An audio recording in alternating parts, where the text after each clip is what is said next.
Hello racing fans, welcome to another edition of Handicappers Corner presented by the Derby Bar and Grill. I'm Mike Eds along with Drew Forster. We're going to go through the Friday, August the 10th races at Hastings. We've got 7 on tap. We got Drew back this week. Congratulations, partner. Thank you very much. Baby boy, happy to announce mother and baby are doing great. Thank you everybody for your well wishes and support.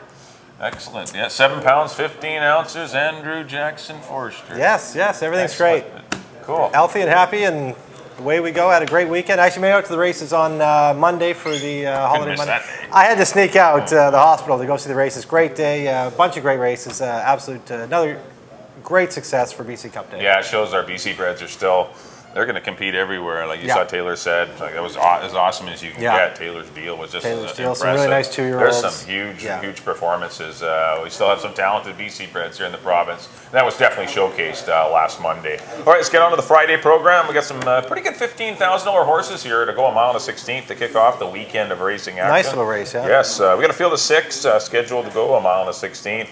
I've gone to the 2, probably an pretty easy pick. Bear Rock and Roll, pretty easy win after getting some pretty comfortable fractions last time, but I don't see anyone to bother him. Maybe Modest will modify his running style and perhaps try and send after Bear Rock and Roll a bit, but if no one goes with Bear Rock and Roll, it should be a final. The 2 horse should win it. I put the 5 Ishkar in for second. Interesting newcomer, just the 1 run here at Hastings, but had some pretty nice credentials.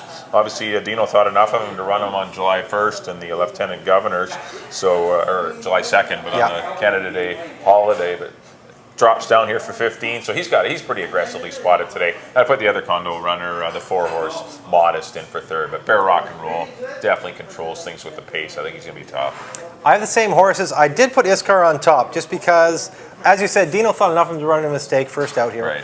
Right. He came from New York. Quite a ship, then first time over the track, I think he'll get something out of that. And if you look at the way he was running in New York, he can lay just off the pace. So maybe if he can lay just off Bear Rock and Roll, he might be able to get the better of him. So I put him on top. Bear Rock and Roll, as you mentioned, going to be a short price. A lot of things point to him in this race, but I did put him in second. And Modest, as you mentioned, the other Condominios runner, in for third. So that's 5-2-4 for me. And on to the second, 3,000 claimers for 3-year-olds and up, non-winners of the year. And I've gone to the 4, going 3.5. Sorry, I should mention that. A few of them tonight. Yeah, quite a few 3.5 races, as usual on our Friday card. I got to the 4, Toro Trippy. This is a horse we both picked last time, and he broke a little step slow. And in these races, that's a killer. Took him a while, to kind of get going. Right. Once he was going, he was rolling, but it was too little, too late. This horse, it seems to me, has had problems breaking in the past. If he can break, I think he's the winner. The second spot, I went with the number 8 horse, Distorted Glamour, another one who likes this trip. Ran second last time to Mad About Fuzz. Good race. Yeah, good and race. The rail, too, gets off the fence. Yeah, which is nice. Gets a good post with the outside post, the 8-hole here. I have him in for second. The third horse, another one that's been knocking the door in these kind of races, is Huffman. Gets leading rider Amadeo Perez, like him too, 4-8-6 for me. Yeah, I got the same 3, exactly. I got it the same order, Toro Trippy. I think with a run over the course, it was just his first race of the year. A little better start, that's all he needs. I think he wins the money. Distorted Glamour is always there or thereabouts, as is Huffman at this distance. So I think those are the 3 horses. Once again, no secrets here. Looks like probably some short-priced horses, but it looks like a 4-8-6. For both of us in race number 2. On to the third race, $5,000 claimers that have not won at a mile or over this year, going a mile on the 16th. Got a field of 7 signed on to run. I'm going to head to the 4 horse Maida Vale. Fits the conditions nicely. He's had a couple of very easy wins, or maybe the last one wasn't easy, but still nice wins. Sprinting, but fits the conditions nicely because he hasn't won at a mile, so looking for 3 wins in a row. And she showed she could go long last year. Look at her 2 races going a distance to ground last fall. Those are both very good and would win against this type of field. So number 1, she's a mare that's on a roll. And number 2, she can handle the distance, so I think those 2 factors should perhaps put her in the winner's circle. How about the 6 horse Dream in the Dark in for second? She continues to run in the place spot. Actually was third last time. Had the 10 hole. That certainly didn't do her any favors. Little better draw. Marlo Dunn re-rides. And I put the 2 horse Pay Me Notice, who's sharp as well. Back-to-back wins for her also. So I went 4, 6, and 2.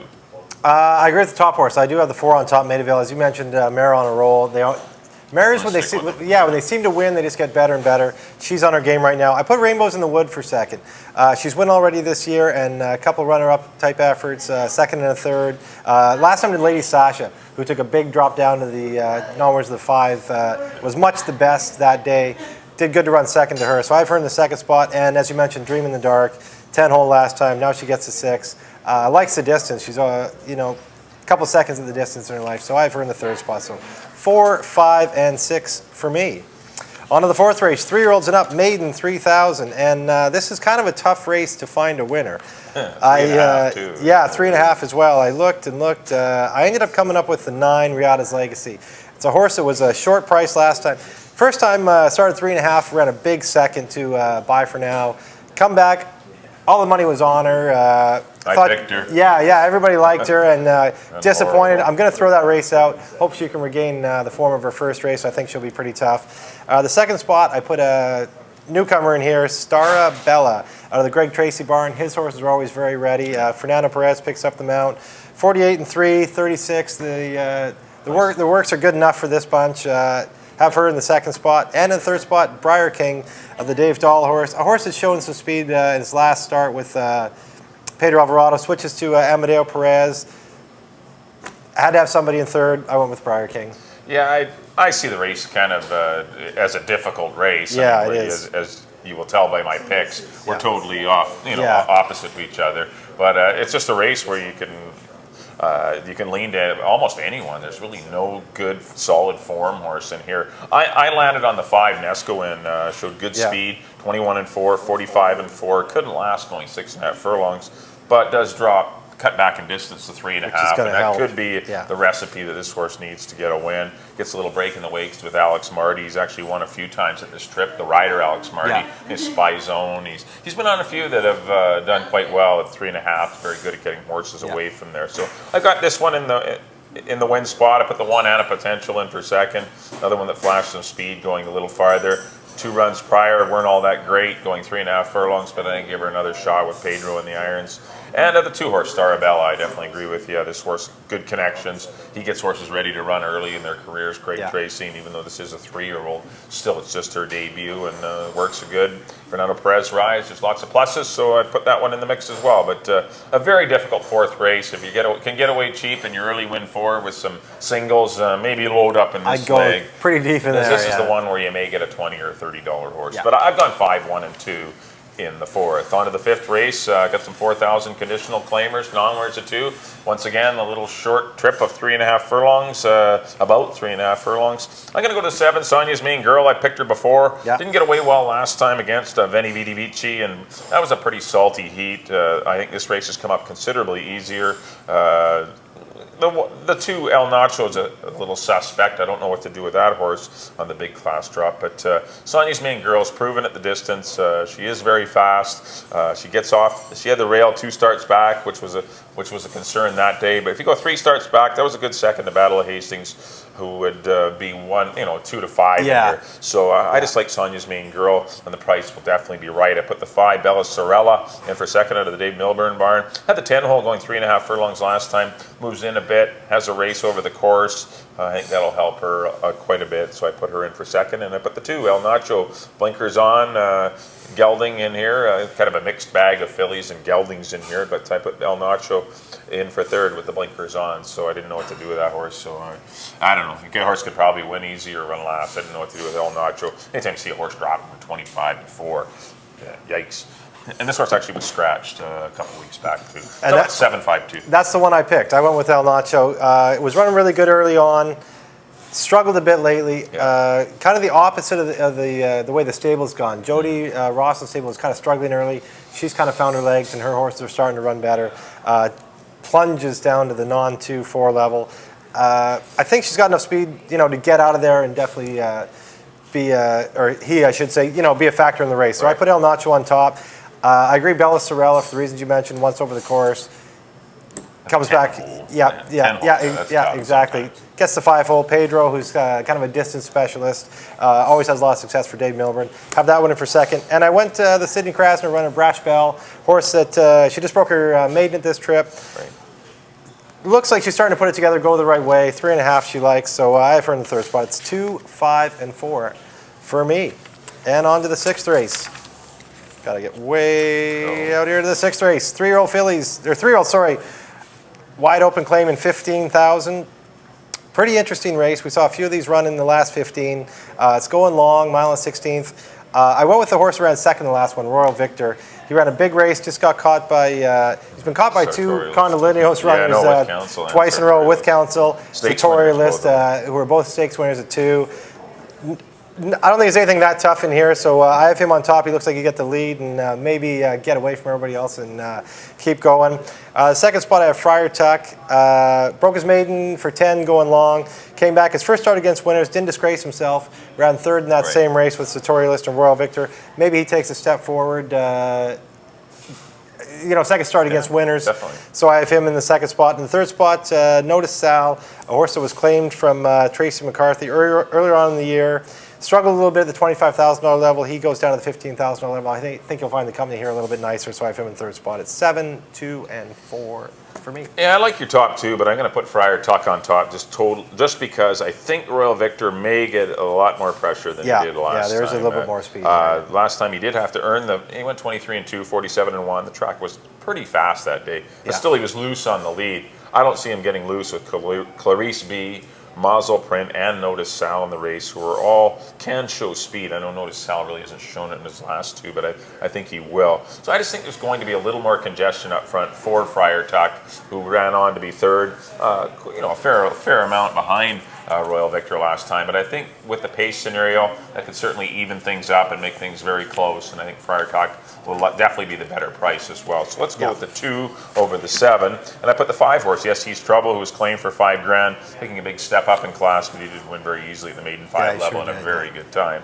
So put him in for third. But definitely like the 2-7, 7-2 exactor. But I went with Friar Tuck on top. On to the 7th race, our finale, maiden 2,400 for horses that have not finished first, second, or third at the meet. So you got to run 4th or worse. And it's always tough to handicap those kind of races when you're dealing with horses that are a bunch of 7s. Yeah. But 6.5 furlongs to lead the distance. So I'm going to go to the 8, Rays Reno. At least he finished 4th, which is as good as you can place to be eligible for this race. That's right. But I had the rail, and that was a pretty tough race. Swiss Game ended up running on and running very quickly, 118-1 for the level. This horse was coming up from California. Andrell was dropping, and Bell Tower was dropping as well. So the 3 horses that finished in front of Rays Reno definitely were considerably tougher horses. Yeah. He did lose a photo for third, but I think maybe he won the photo, losing the photo to stay eligible for this race. So I think Rays Reno gets the job done. I put the 3 horse Fast in for second. Just had the 1 run. It was also coming out of the Swiss Game race, missed the break, kind of was 3 wide, didn't get the best of trips. Had Amadeo Perez in the irons, took a little bit of money that day before drifting up to 20-1. But Amadeo sticks with him, and that's kind of a positive sign. So anytime you see a leading rider on a 20-1 shot, obviously he's been on him in the mornings or something, and he sticks with him after a 7th place performance, so that's encouraging as well. And I put the 2 horse Gray for Sure in for third, showed some speed. That's about as much as you need maybe to beat the rest of them. At least this horse will be in play early and staying out of trouble, so I got him in for third. So I went 8, 3, and 2.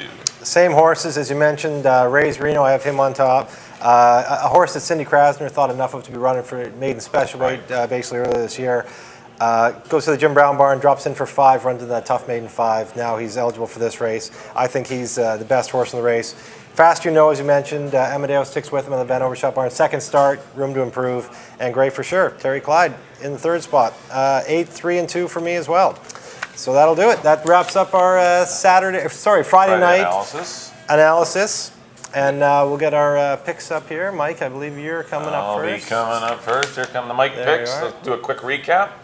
Back in race number 1, I went to the 2 horse Bear Rock and Roll. I went 2, 5, and 4. In the second race, went to the 4 Toro Trippy, 4, 8, and 6. In the third race, I went to the 4 the Speedy Maida Vale, looking for 3 in a row. I think she'll get it. I went 4, 6, and 2. In the fifth race, I went to the 5 Nesco Win over the 1 and 2. In the fifth race, I went to the 7 horse Sonia's Main Girl. I went 7, 5, and 2.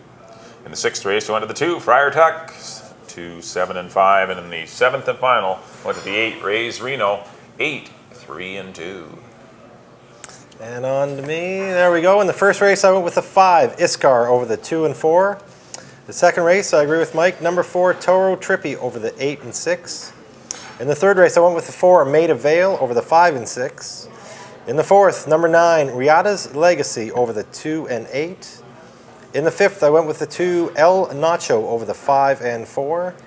In the sixth, I went with the 7, Royal Victor, over the 2 and 4. And in the last, again, I'm with Mike on the 8, Rays Reno, over the 3 and 2.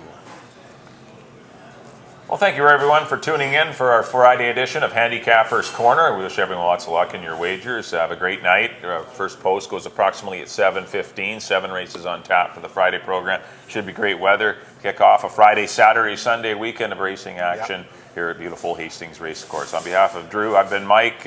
Once again, thanks for tuning in. Good luck on all your wagers, and we'll see you next time here on Handicappers Corner from the Derby Bar and Grill.